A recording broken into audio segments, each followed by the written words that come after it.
Thank you so much for joining us for This Week in Mormons. My name is Jeff Openshaw, and I will be one of two hosts to join you this week. Who's the other one, Jeff? Why don't you introduce yourself to our listeners? Say my name. Heisenberg. You're dang right. I forget what he says. It's me, Al. Hey, everybody, it's the Jeff and Al show in the mornings. Troy and Abed are in morning. Have you been watching Community since it came back? I've been catching up in the last 2 weeks. Oh, 'cause season 4 was bad, but since its return, I like season 4. I thought it was great. Today's show is brought to you by the Sonic Blast Reese's flavor. Is that what you're eating today? That's right, Jeff. I don't even know what a Sonic Blast is.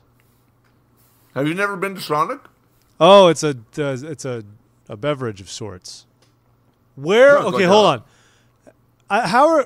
You're in Missouri right now. You're not in Utah. Go on. Where is there a Sonic anywhere near you? So Sonics are prevalent in the Midwest. Well, I know, Jeff. but you live in the sticks. So, where is it? Is it in Cameron? Cameron. Yeah. And so are you eating There's one in Cameron, there's one in Kearney, there's one in Liberty, there's one in Kansas City, there's one in Chillicothe, there's one in Maryville, there's one in Maysville, there's one in Warrensburg. They're everywhere out here. And so are you drinking something that you acquired a few hours ago, or? No. This is it's like a blizzard. It's a Sonic Blast, like a McFlurry, but not. So is it almost? Lame. I mean, did you put it in your freezer when you came home? Well, so I got it yesterday. I could only eat half of their small. They're large, and so I just stashed it in the freezer and went and grabbed it now, so we can start our show. Okay, good thing. I just wanted to keep everything straight. Glad that's terrific. Obviously, I will be. My beverage of choice is water today, as it is every week. There have been the random weeks I've had a soda, but no, just water. You're a professional man, Jeff. It's true. It's true. You make me want to be a better man. Well, I use all this for my demo reel. So obviously I have to do a good job. Yeah.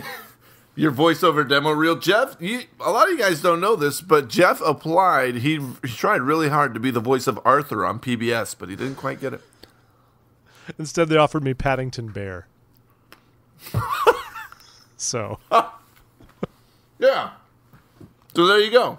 Though, did you know though, Al, when I was in grad school in Scotland, I did interview and audition through a couple of levels to do voiceover work for educational materials.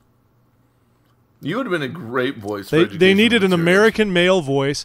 I'd never done anything like that. We weren't even doing the podcast yet at that point, and I went for it, but I didn't get it, but it sounded like a cool little job to do on the side while I was doing my graduate research. Man, I know some people that make some good money doing that stuff. There's very good money. I actually, last year, I went to sort of an intro to voice-over work, voice acting kind of class. They had a little deal on Groupon or something like that. My wife was cool, got it for me. And it was interesting. There is money to be had, but you have to... My great aunt's grandson is the voice for a character on, I think it's Dragon Tales. And the kid's got college paid for. He's 9 years old. It's ridiculous. Yeah, there's good money. So there's voice acting, and there's even just doing... Dragon Tales. Yeah. But the thing that I've realized, my voice, my strong suit is more general narration, shows like this. But if you want me to try to do some announcement for, hey, everybody, Sunday, show up to Harvey Dodge, like that stuff. No, that's awful. Stop it. No, I'm terrible at that, but that's where most of the money is. I could do an audiobook maybe. I mean, I listened to the book on tape of Jake Gyllenhaal doing The Great Gatsby, and he sounded like he was just blazed the whole time. So I can clearly get away with doing audiobooks. Yeah, if people can do audiobooks while they're high, then you can do them. Is that what you're saying? He was very bored. High people are at the same level as Jeff. Exactly. Now I'm glad we've sorted that out. Thank you. Okay. Thank you very much. So what have you been up to, man? It was my anniversary over the weekend. That's what I've been up to. It was excellent. Is that a euphemism? Should I know what that means? Al, it's been a year since you graced San Diego's shores with yourself. So, anyways, so we it was good. The missus and I actually took off and spent the weekend in New York. Romance abounds all over the place. Did you ride the Bolt bus? You romantic fiend. No, we took Greyhound. Did you for real? Yeah, no, but here's the thing. The what else are we going to take? Happy anniversary. Oh, I'm sorry. So I don't adequately love my wife because I don't want to spring for a Acela ticket. No, you take the train, Jeff. You take the train like a romantic would. The train is expensive, and women appreciate a man who tries to watch his pennies and not spend his money frivolously and unnecessarily. Is that true? Well, here's the thing. Buses in general in America are bad. I will agree with that. But the lines... The Bull bus is not bad, though. This is what I'm saying. The Bull bus was good. So... Greyhound, awful. But Greyhound owns Bolt Bus, you see. Yeah, but Greyhound is like the scum of the earth. They are, but let me... all it is like a farmer migrant worker transport They are, service. yes. It's very Steinbeck. Bolt Bus is like a professionals. They ride it and use the awful Wi-Fi, and then they do have awful hang Wi-Fi out with friends. No, but here's the thing. Because of organizations like Bolt Bus, and the routes between especially D.C. and New York, Boston, very crowded, very competitive. Those crappy companies like that, like Greyhound, have been forced to compete. The invisible hand guides everyone to greatness in this case. And so you do have lame old normal cross-country Greyhound. But on these routes, they have something called Greyhound Express, which has seats with more legroom, power outlets, Wi-Fi on the bus, to compete directly with Bolt and Megabus and all the like. So it's really not that bad. That's why it was okay. It was basically Bolt. Wait, so you're saying the Greyhound was adequate? I'm saying this version of Greyhound is Bolt Bus-esque. That's what it is. So it's good. It was fine. The ride's fine. The ride up felt longer than the ride back, but it's not that bad. It's only 4 hours to New York on a bus. It's good. It's going to be good. So we had a terrific weekend. We stayed at this funky hotel called the Yotel. I saw the one with the luggage putter in. Yeah, thing. so for the listeners, visualize, if you will, the kind of robot you would see in an assembly line at a car manufacturing plant, because they look a lot like those.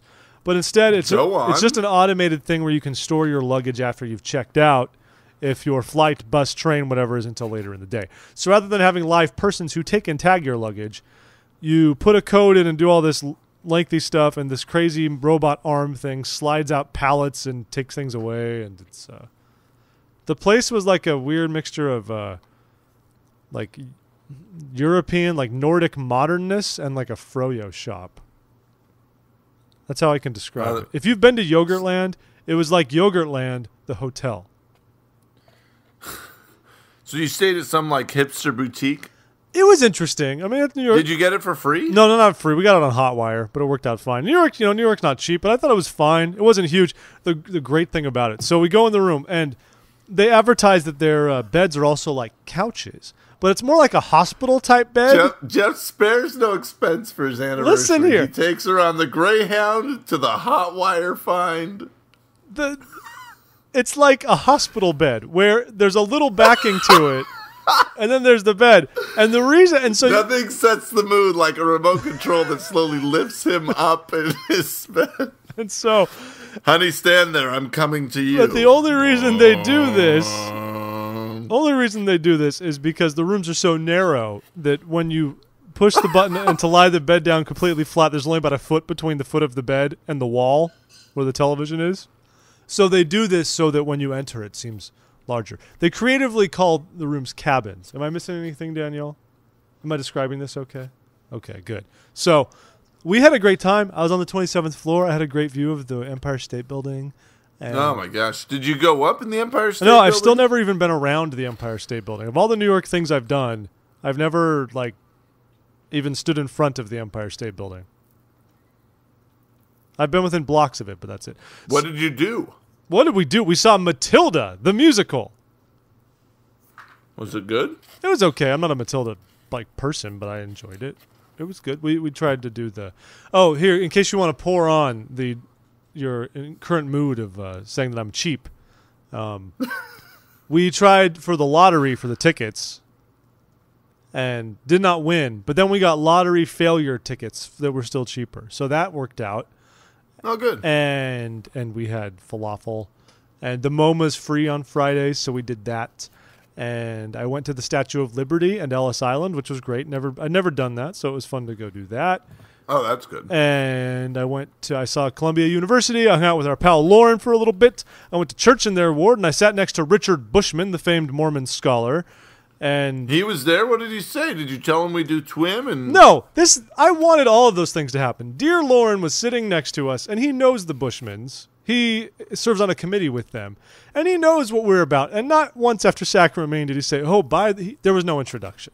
It never happened. No, Jeff, walk up to the man and shake his hand. I should have. But I was so bewildered by the fact that Adam and Eve from the old Temple movie are also in that ward. It was like just celebrity amazingness everywhere. What ward is this? The Manhattan? The Morningside Heights ward. So if you want to have a good time at church. Oh, and some boys choir from a high school in Boise is touring in New York. They're Mormons, I assume, and they sang to us in sacrament meeting. It was wonderful. What did they sing? Nearer My God to Thee. It's like they pulled out the easiest one. I would have loved that. It was good. Jeff, this whole trip sounds magical. It was a fun I want to marry you. You should. You're missing out. I'm glad you finally say yes. Marry me. Oh, and I finally got to experience the burger joint that hides inside of the Le Meridien Hotel. I'm sure you're familiar with that one because you lived there for a No, while. I have no idea what you're talking about. There was a burger joint, this little shack of a burger place. And everyone else around it got bought out by a developer, but they refused to sell. So the Parker Meridian Hotel in I think it's sort of Midtown, a couple blocks south of Central Park, was built around this building. So the burger place is still there, and they try to ignore its existence, and you actually have to go through the hotel lobby to get to it. For real? Yeah, and it just hides there in the back. They put drapes around the walls that wall it off to try to draw attention away from it or something. It's amazing. That's bizarre. Are they good burgers? Pretty good. They're more in the vein of flavor-wise of what you might make yourself at a barbecue, but good. It was good quality burger. So it was straightforward, but it was good. It wasn't anything fancy. I wasn't dealing with goat cheese and arugula here or anything. It was just good. Let's not get crazy. So I had a marvelous. Well, good. We had a terrific, loving anniversary, and that was great. And I'm sorry to spend so long discussing it. It was a very eventful. No, Jeff, I'm excited about what happened. And I'm excited that you made your marriage that's doomed to fail last over 1 year. Hey. What? I'm holding my wand at you right now. Oh, I thought that was generally understood, that nobody expected you to succeed in marriage. If I recall, during a conversation we once had, Al, you actually told me, you said, I think this one, I can tell you're serious about this and this one's going to work out, so I'll come to the wedding. Those were your words. I'm a funny guy. And I like me. And I don't forget words. If you could practice law based on nothing but verbal agreements, I'd be the best lawyer in the world. You would be a great lawyer. So anyway, but enough about me. I hope you're having a great time. I hope your week is great. I know you're in Missouri. Yeah, the week's been tremendous. I'm back in Missouri. We had some reporters come out for stuff, and that was really exciting. We broke ground on stuff finally, and our big warehouses and stuff are going up. I'm like a tycoon out here in this city. It's great. I know. Anyway, I know you're a tycoon. I like seeing your Facebook posts on the Chamber of Commerce wall. Those are fun. Yeah. There's a use tax going in, and they want to add a 2% use tax. And this is the guy's brilliant idea. Most use taxes blatantly exclude any resale items because they're not applicable to the tax. And so he strategically has our city administrators removed this verbiage with the idea that now all the internet sales that I'm buying and then reselling on the internet will be taxable under his state tax. He does not understand that a raw good is still not taxable under any sales tax until the end sale happens. And so his well-intentioned maneuvering is moot. But I was still I'm mad that now if I order over $2,000 worth of goods from Amazon, I'm required to pay an additional city tax on top of it. But I thought it said that it had to go to the voters. It does. We'll defeat it. So you can defeat it. There's still democracy in action. Just defeat that thing, man. I can be a paid consultant if you need me to be. Jeff, you will be my having Leslie a bachelor's degree in political science. I know many things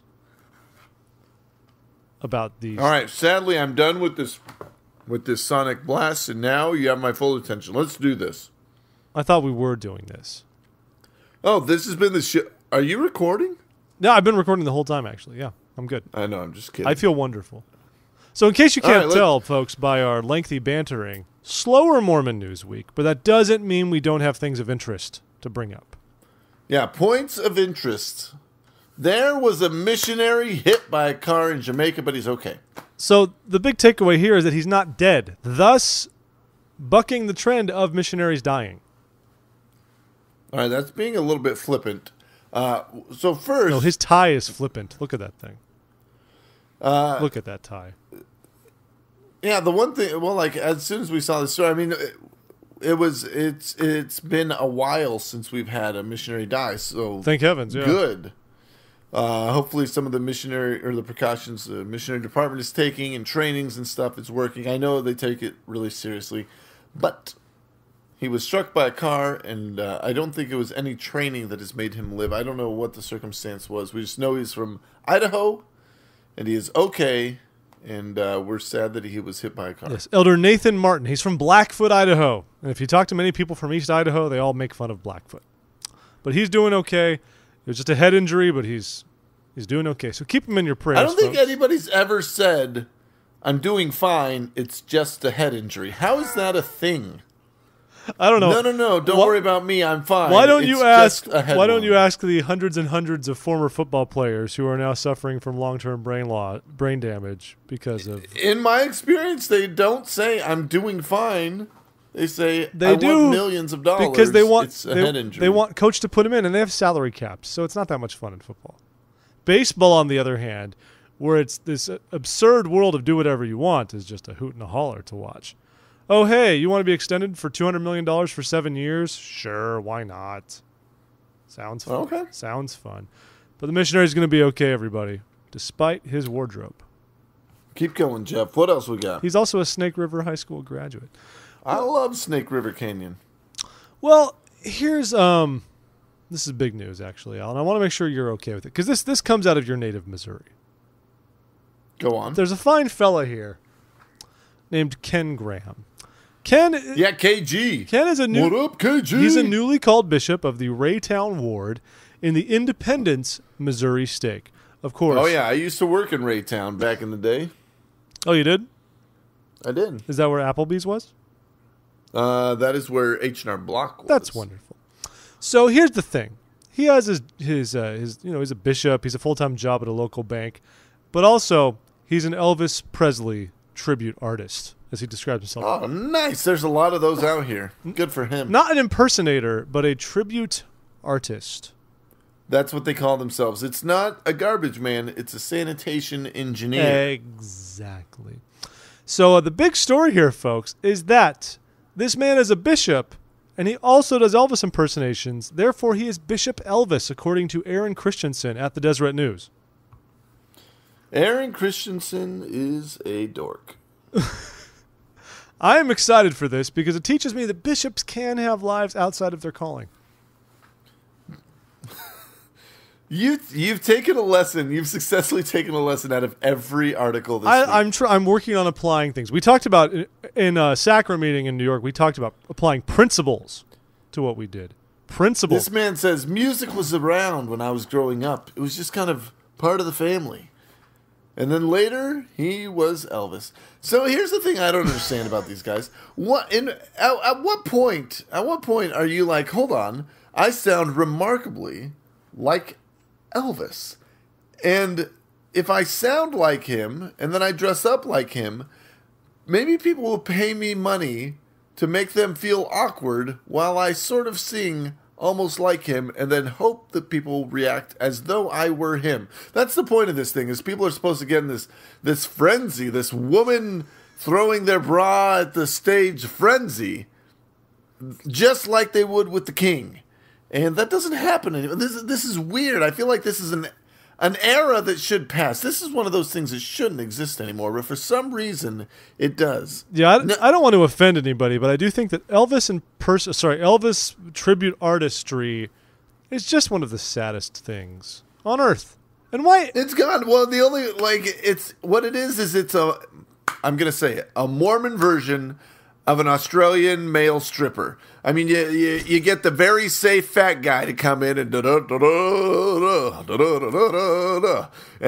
he's got the scarf on your 90-year-old grandma doing the hootie hada hada, and it's just silly. So can we stop with the Elvis impersonation? When I was in Vegas, look at everybody in that crowd. They're all over 80. Oh, I know. They're ancient. When I was in Vegas a few months ago, this great Elvis impersonator comes up to a service counter. That's not a real thing. But in a rascal, great Elvis impersonator doesn't exist. He rolls up in his rascal, in his little scooter. He's an Elvis impersonator riding around in his scooter because he can't walk because he was too heavy. Respect. Yeah. And why do they always have to do it when it's the sequin jumpsuit era? Why can't they just impersonate Elvis when he was a classy heartthrob in the 50s? What's so wrong with that? Before he got all kitschy. Before he got bloated and hopped up on opiates. I mean, why does it have to be that era? Come on, folks. We can do better. Bishop, you can do better. Invest your time somewhere else. You're not building the Elvis kingdom. Impersonating Bishop, it gets better. We should make a video of that. It gets better. Sadly, I only have Windows Movie Maker, so... Oh, that is sad. My creative options are limited here. I'm sorry. Hey, so a lot of you guys probably saw, we have a great post up on This Week in Mormons by our friend Kurt Frankum, who, was he the one that I called a jerk last week? I called somebody. I don't think you've ever called Kurt a jerk, and Kurt is so far from a jerk, it would be hard to even joke about him being a jerk. I could joke about it, though. I joke about anybody being a jerk. Anyway, so it was on, like, how rated R movies are the idea that we've grown up with around rated R movies might be a little bit flawed, and to take another look at it, that kind of thing. Essentially, Kurt's trying to get us to watch more rated R movies. He's trying to weasel pornography into our lives, things like that. But there was a comment left on there that struck me as interesting, and I wanted to discuss. And with Jeff's permission, which he has passively given me, by letting me continue, we're going to discuss this. So we're going to discuss something on Discuss, right? Get it? Hello. So the comment, it's an anonymous comment. This guy says, I'm 21 years old, have grown up in the LDS Church, and have seen many R-rated movies in my life. Most of those Sinner. I am ashamed to have seen, but even with your judging state of mind, I have to agree with you on one point. Hiding kids from evil in this world as if it doesn't exist is terrible. It's in all caps. Terrible. I was sheltered growing up, and when I moved out and saw the world for what it was like a brick wall to the face. Whoa. I wish I had better preparation for the evil that is in the world, but sadly I didn't, because I didn't even know half of it existed.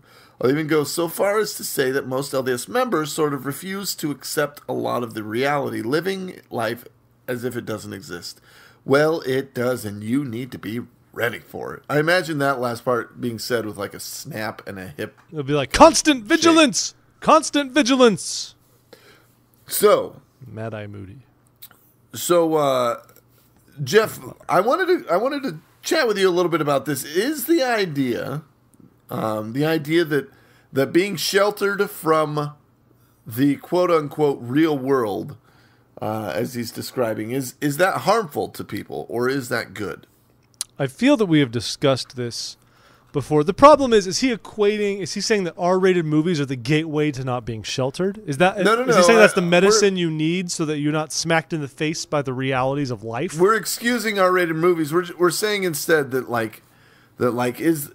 is the value of being raised in like a very conservative Mormon home. Well, and we did talk about this a little bit a couple of weeks ago, sort of around the R-rated movie thing. Yeah, we did. But is the value of growing up not in the real world, is it worth it? Is that better than exposing kids and saying, hey, listen, it's a messed up world out there. Drugs, sex, violence, everything. Here's a little taste of it. Now don't do it. I think would that be better? We've seen, and there are many exceptions to this, but children who are exposed to the harsh realities of life at a young age often struggle psychologically, financially. I've seen it go both ways. I've seen great kids come out of crummy circumstances, and crummy kids come out of great ones. That's true too, and it might depend on what they're shown is good or bad. I think if at a young age you're in crummy circumstances and you're somehow taught that they are crummy circumstances that can be made better through X, Y, and Z, then it can be fine. But for other people who are in crummy circumstances and taught that is the normal, that is what life is, their bar is set. And you often find people like this get into trouble. Now, this is generalizing, but I don't know. So my sister brought up this week. We were talking about like blacks in the priesthood and polygamy and some of that. And she's like, I just want to be left alone so I can just believe. Like I don't have answers to everything, and I don't necessarily want answers to everything. I just want to be left alone because I'm happy. And I believe it. I prayed. I've got an answer, and I don't want to keep coming back to it. I just don't want to think about it. And I was like, yeah, that's probably fine. But like, the church has come of an age, and the reason why they're doing all this transparency efforts and stuff is that the idea, or I guess the model of being able to be raised in the church and not run into misunderstandings or some of the less flattering history of the church and stuff that's happened, that day is gone. I mean, it's so prevalent and everywhere, and everybody has access and has questions and ideas about what our church is, that if we don't at least do some investigative work on what we believe and how it fits and that kind of stuff, it's going to knock us on our rears when we get to college and all of a sudden find out that we're not perfect.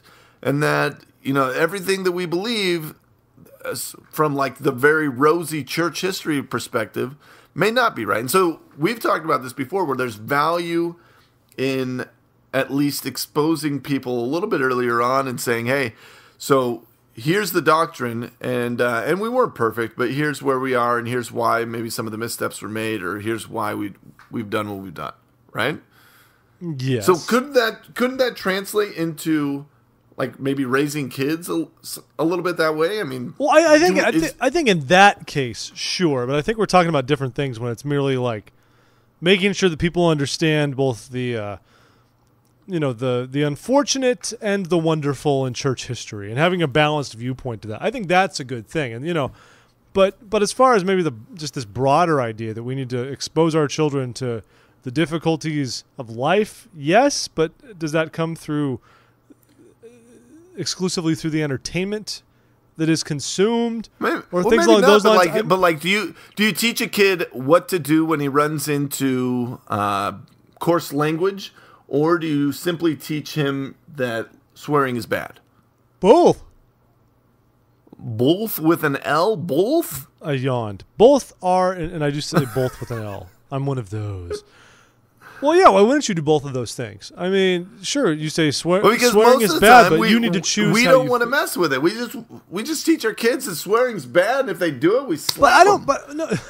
Yeah, but I don't think what you're saying is completely true. I think there are plenty of stories that have been shared by the brethren through the years, especially, of examples of language being used around them in situations where things were offensive, and they demonstrated the courage to speak up against it. That's, I think, something that's taught very, very openly in church manuals and in church doctrine. It's our fault if we fail to do that, and if we don't have the courage, and if we don't instill in our youth the courage to stand up in those situations. But I don't think that What about the stories of... we're ignoring those things and just saying, no, we only teach people what's bad and stuff, but we don't tell people, hey, don't be afraid to stand up for what is right, because that's everywhere in our standards and in our instructions. Well, right. So, but where's the balance of like...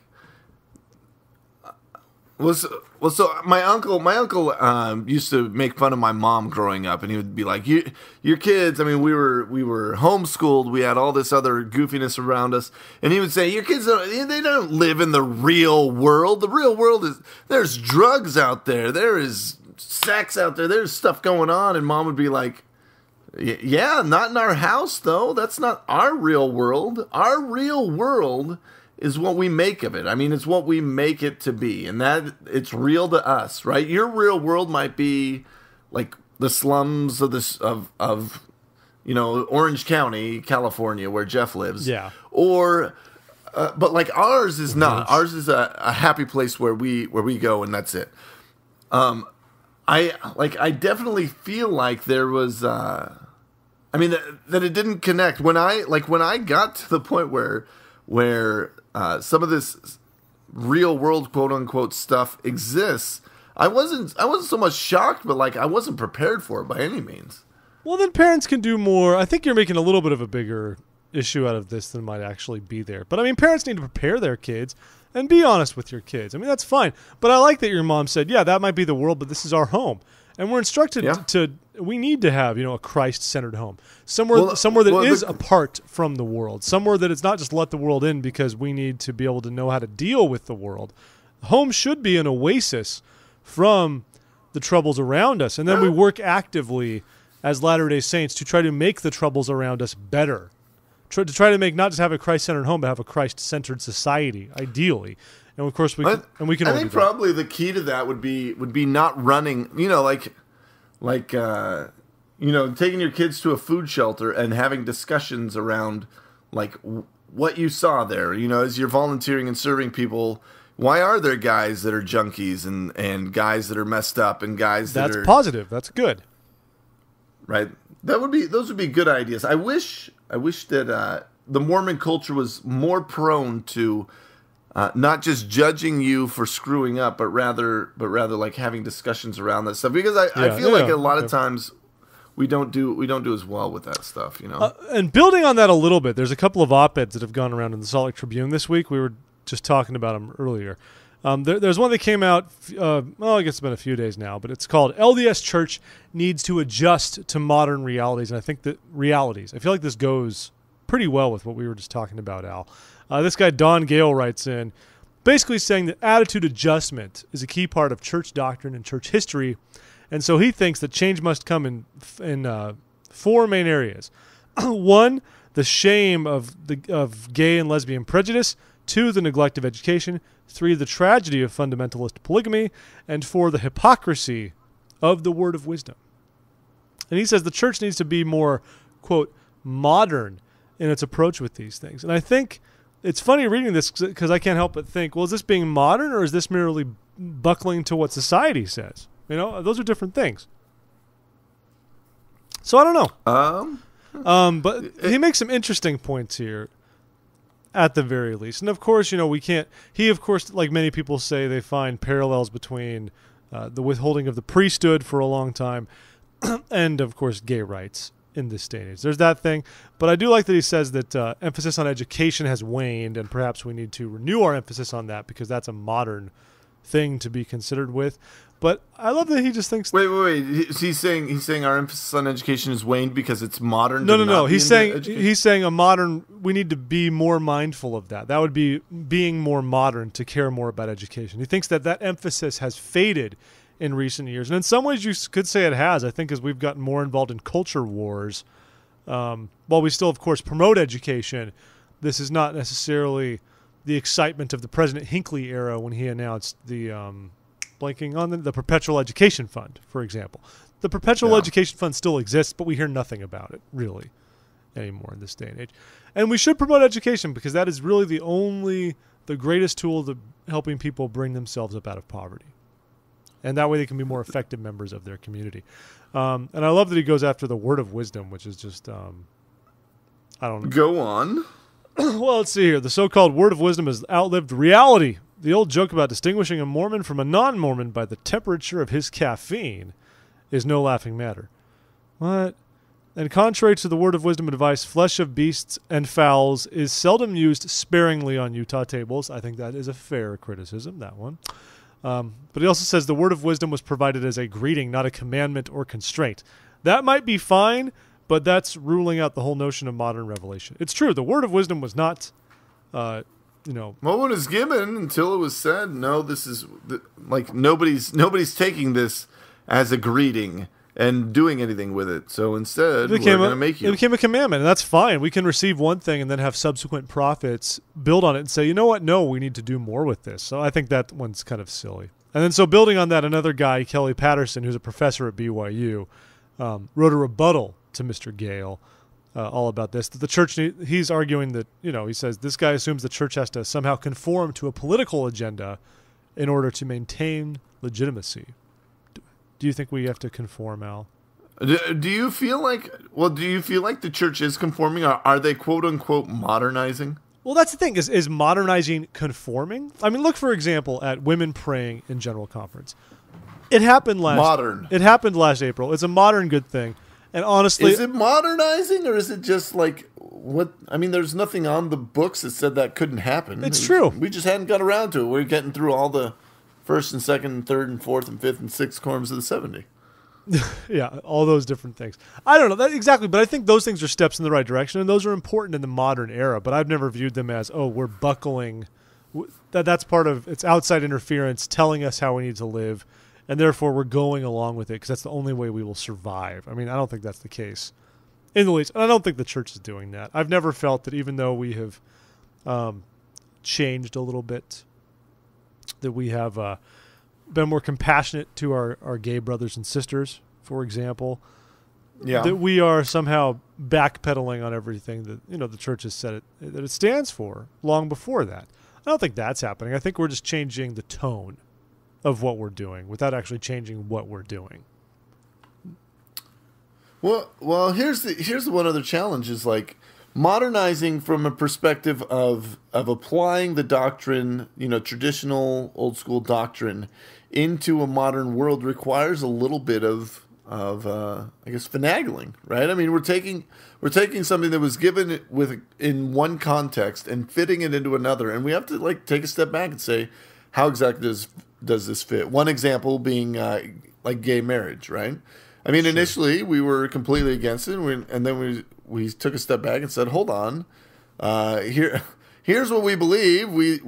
There's still good people. There's still people I mean, like we can't be crummy Christians and still do this other thing over here. How is this supposed to fit? And I feel like the church has made a lot of good strides in trying to figure that out and trying to be positive and supportive while at the same time maintaining a standard. I mean, it's been a very difficult thing, but they've adjusted and are still maneuvering to try and figure out where exactly that fits. That's a great example of modernizing within the church.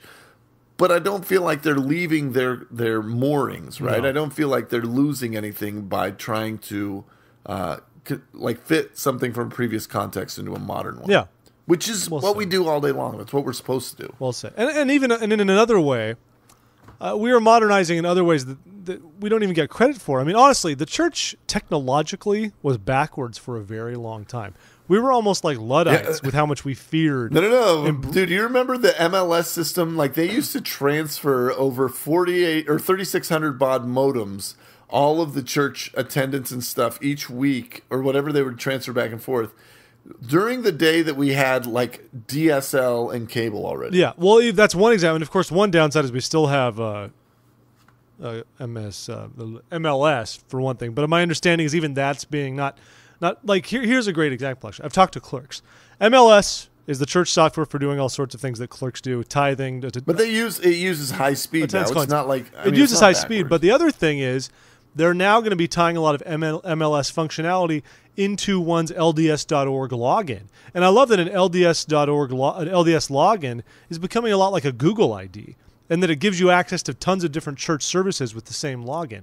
And that's great because previously people like elders quorum presidents, bishops, whatever, the only computer they could use that could get the access they needed on roles, on information, on callings and records was the one in the clerk's office that was tied to the internet. And that was it.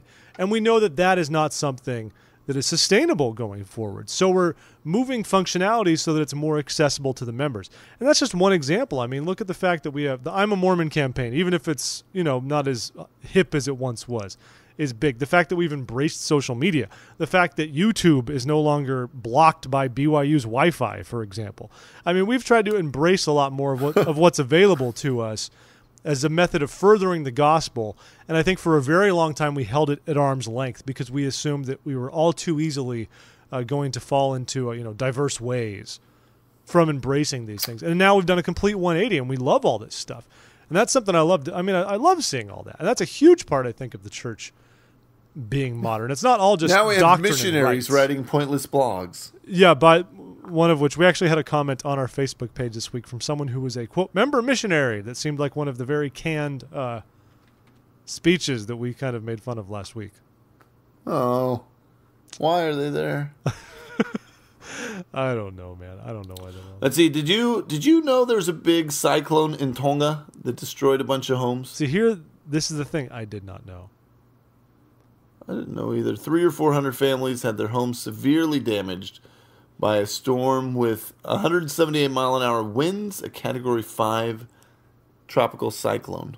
Crazy. I didn't even hear about it. Where was that in the news? It wasn't. That was the point. Temple is okay, but they have a temple. Homes they are have a destroyed. temple in Tonga. Tonga.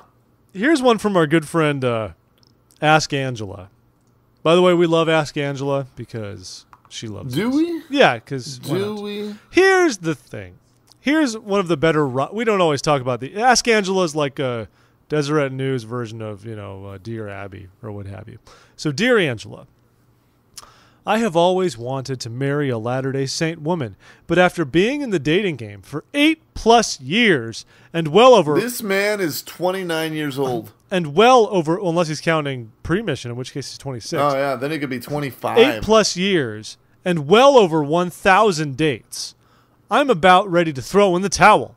LDS women are told constantly that they are princesses. Citation, anyone? No. And to an extent, that's true. But it's going to all of your heads. Notice how he changed his voice here, if I can be a grammarian. He refers to LDS women in the third person, and then goes to a direct first person. But it's going to all of your heads in the same sentence. That's bad grammar. It's going to all of your heads, and you're expecting these men and these dates and these engagements that are only found in fairy tales. I'm not Prince Charming. I'm a real man. And I'd like to find a Latter-day Saint woman who understands that and isn't expecting me to be this perfect and unrealistic guy.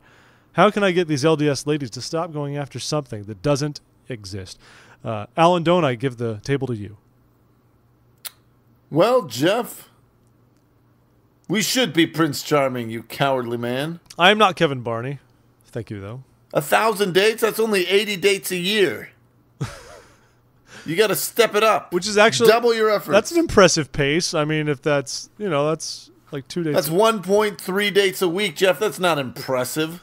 What are you doing on Monday? What are you doing on Friday?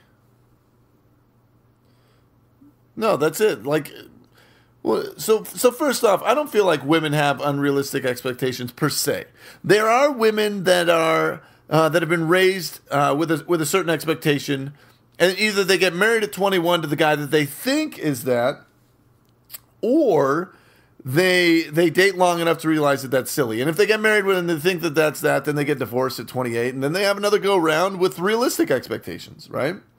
So I don't really find this to be a problem. I don't. I feel like especially if this guy if he's like 28, 29, he needs to not date 22-year-olds. Date 26, 27, 28-year-olds, people that have sort of been through life a little bit more and have an understanding that they're not waiting for the perfect guy. They're waiting for a smart guy that's going to take care of them, that's going to be good, right? I don't feel like this aura or this perception of Prince Charming is as prevalent. And I've dated in Utah. I've dated in New York. I've dated everywhere. It's not as big a deal as this guy's clearly feeling. If anything, hey, buddy, quit being a schmuck, and if they're saying that you should be better, maybe you need to be better. Maybe you need to quit being a goof off and go do something real. Quit working for Vivint. Quit that stupid job and move. A guy that works for 3 months during the summer and makes great money and then only has to convince 20 other guys to come sell with him next year.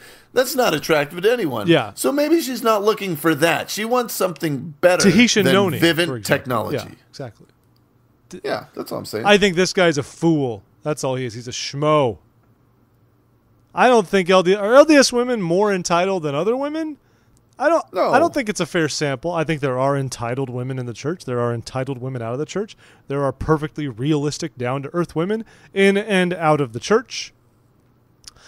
I want to know who this guy is. I feel like his question cannot be appropriately answered without better demographic information. He's a schmo. Again, he's a coward. I mean, maybe he's just excusing his own silliness, right? By saying the women are the problem. It's not that I'm a failure; it's the women are problems. In my experience, that has not been the case. Women are fine. They're reasonable. They are understanding, and they are interested in finding a successful relationship. right? Al, that might be. Go help them find that. Might be the most mature thing you've ever said. I know. I've been reading it from a different. Are you reading the book Why Can't I Fall in Love? You should read that book. No. I think you'd do well. I think it would suit you. I'm going to send you. I fall in so much love. My problem is I have too much love, Jeff. My love overfloweth. Yeah, and that is. What is my one weakness? I'll tell you what my weakness is. That's what I was going to say. I work too hard. Too loving. I love too much. Too dear. Next time I have a job interview, I just want to bust that out just for fun. What's my biggest weakness? Too much love. I work too hard. Obviously. I care too much. I put in too much time. You put a kitten in front of me, I am immobilized until I take care of that kitty. Actually, that would be my only response. I get frozen by cats. So the Gilbert Temple, Jeff, that's open, huh? That's go time. Go see it. I'm sure it's beautiful and wonderful, and it's a very large building. If any of our listeners go, you folks out in the East Valley, shoot us an email. Contact at thisweekinmormons.com. Let us know how it is. We'd love to hear your impressions.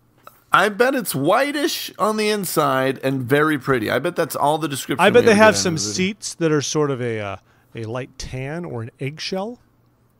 Jeff, there's a song I want to sing. Jeffrey, did you know there's a third Temple film coming? Is there? Did you know this? Tell me about this. No, I don't know anything about it. I'm just saying, this was confirmed. No, you don't know anything else. You don't. All we know is that there's speculation that another one's coming. There's speculation, but we have had it confirmed by a Facebook friend over on our Facebook page. There will be 3 new films. Have you seen the second new one? No, I don't even know if it's playing in DC yet. Have you? Do you even go to the temple anymore? No, I haven't. Well, I go, but it's the live one. My temple district is the Salt Lake Temple, and so it takes an extra 30 minutes every time I go, and I never get to see the movies. Yeah, I've had mixed results with the live sessions. Sometimes I've had them be faster, surprisingly enough, but not usually. I've never had that. Not usually. They're always old men that can't climb the stairs. But and I want to just clap you out. Hop, hop, hop, hop, hop, hop. Come on, hurry up. But apparently just as we have a second new one, there's going to be a third. And this is what some people have said who are familiar with those involved in it. So we'll have 3 temple films that'll all be new. I'm guessing it'll be another 6 months or so. I think they're just trying to get people out to the temple again. It's smart, right? I'm all excited again to see the second movie. And then the third one, I'll be excited. It's just going to be great. You're going to have a great time. And I would like to share an anecdote, if I may. Anecdotally? Well, this was just great. The guy was speaking in sacrament meeting in New York, and he talked about how he was always kind of the smart aleck growing up in young men's, or a seminary or something like that. And his seminary teacher used the old aphorism of the spirit goes to bed at midnight. Right? You've heard that before, Al. I've heard that before. Oh, yeah. I'm sure most people I don't believe it, but sure. It's a classic teaching tool, which is trying to teach you that, you make poorer decisions late at night. That's what it really means. So don't tempt yourself. But he came back at his young age with one of the most ingenious rebuttals that I'm amazed that I've never heard before in my life. He raised his hand and said, but what about like Moroni visiting Joseph Smith throughout the middle of the night? Are you telling Jeff, I say this all the time. Are you telling me the spirit was not felt there? Is that what that means? Wait, this is your big idea? I just thought it was brilliant. I've never heard anybody say that before. As a comeback against the spirit goes to bed at midnight. Well, first off, what are we in high school? Why are we dealing with comebacks, and why are we giving any credence to them? This was high school. It was a story from high school. The Bible is replete with experiences. Can we talk about Samuel for a minute when it was clear the Holy Ghost coming to him? Yes, Lord, I am here. Can we didn't think about that, Jeff? Are you not considering the gospel to which you I am considering it. Then why believe in? Then why but you just wave past when people say the spirit goes to bed at midnight? Jeff, have you ever not tried to make out with a girl at 3 a.m. and needed an excuse against that? Where have you been, man? For the record, I would like to say that when I met Al in 2006, he had kissed like 3 women in his life. I would just like to throw it out. That's fair. Yeah. That's accurate. And I had not. I had more. But the point of this is, why do we use these silly, I understand they're teaching tools, but it just made me think that we use these, we sometimes explain concepts in a poor way. The spirit goes to bed at midnight isn't true, but we make dumber decisions after midnight, perhaps, when we're tired, when we're not there. That's all it really was for me. It made me take pause and think about the way I would want to explain gospel principles in a way that could get through, especially to teenagers, but in a way that would be more constructive and actually help them think things through. Yeah, what did you say? You start to get tired and you will accidentally have sex after midnight. I feel like that's a more accurate depiction of what we're afraid of. Ever. Jeff, that's what happens. It is deliberate every single time. Not me. I'm always like, where'd my pants go? This never happens. How did I get here? This is not my beautiful wife. This is not my... Are you my mother? Letting the days go by. That's all. It just made me think. That's all it really was. No big deal. Okay, I thought it was funny because Moroni, middle of the night, same message. Not funny. Not funny. You're not funny. Anyway. I'm married and you're not. Jeff. I'm married and you're alone and no one loves you. How does that feel? You are better than I am. I do not dispute that. And I have the Elder Wand. I have the Elder Wand. I should have never given you I that. cannot be defeated. Should have never given you I am wagging it at you right now. Are we talking about the Elder Wand right now, or is that something else? Is that a euphemism? No, it is the is actual... that a euphemism for something I don't understand? It is the actual Elder Wand. This is the real one. Jeff, I am excited to be a part of your life. I'm excited you, my dear listeners, to be a part of my life. And you can reach us. We have had exciting debates and conversations over on thisweekinmormons.com and on our Facebook wall. Jeff likes to bait you often, and you all respond tremendously. So thank you for humoring us. People, I don't bait. You say things like, "Man born with 2 babies kills Jews." Do you agree? That's where your mind goes. That's your improv. Do you agree? We just put up thinking things, and then people are like, "You don't believe in Mormons. We hate you." And then they think I'm the inactive one. No, people think that in general. Remember, that happened to you when you came here once. No, I know. Everybody thinks I'm the inactive one. I'm actually a decent guy. People always know when you post to social media because despite my numerous protests and trying to ensure that we have a uniform brand regardless of who posts things, you are, for some reason, have a vendetta against capitalization and punctuation and just cogent narratives. I am a speed demon. It's funny because I know you... I type so fast. Here's the funny thing, though. I know that you type things sometimes for your other endeavors, like the shop, and you'll share them online. And those are thought out...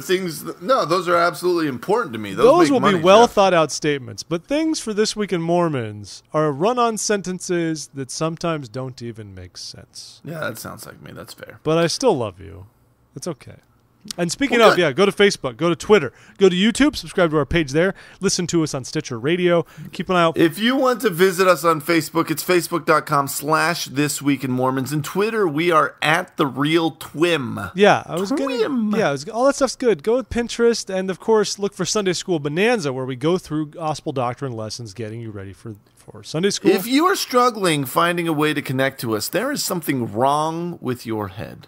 We are everywhere. Pretty much. I feel like we have built an empire. Building an empire. It's an empire more in the vein of like Liechtenstein than, say, France.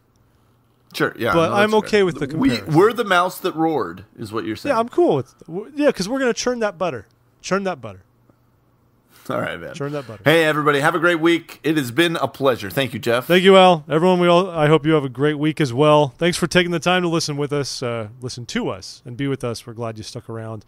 Hope you have if you were talking back to us as we were talking, I like you. I think that's great. I would actually love for someone to play this show and then record themselves responding to it. Like we did with the Mormon Bachelorette. They just make fun of us the whole time. Bachelorette update from another listener. It turns out she was doubly proposed to by her fiancé has a twin brother, and the 2 twin brothers proposed at the same time, and they're going to have a simultaneous wedding because that's what people in the East Valley in Arizona do for some reason. Wait, the 2 brothers are both marrying the one girl? No, this is not polyandry. Why does everything always go back to polyandry with you? No. She said yes to 2 brothers and she thought they were the same? We have twin brothers proposed to different women, but the proposal was simultaneous. 2 women were proposed to, so it's 2 brides for 2 brothers. The only thing I don't like about that is that there were two twin boys that were just giggling fits of giggles at how exciting and clever they thought they were, when really everybody else on the outside world just said, "You moron." But please explain it to me, East Valley. I want responses this week. If you live in the East Valley of Arizona, can you tell me why you, of all people, of all the social subsets in the church, are the ones addicted to doing simultaneous family weddings in one day? I don't hear about them anywhere else. Excellent question, Jeff. Excellent question. But for some reason in Arizona, it's all the rage. I don't know if you're all doing the hookah or spending too much time in Sedona. I don't know what's going on with you people. Yeah, but I want that hookah lao is crazy. Yeah. Anyway, all right. Well, Jeff, I'll see you next week, buddy. Okay, stay on the flip side or something or whatever. This is this week. Stay on the Shut flip up. side. This is This indeed. Week in Mormons, everyone. We hope you have a great week, and we'll talk to you later. Bye.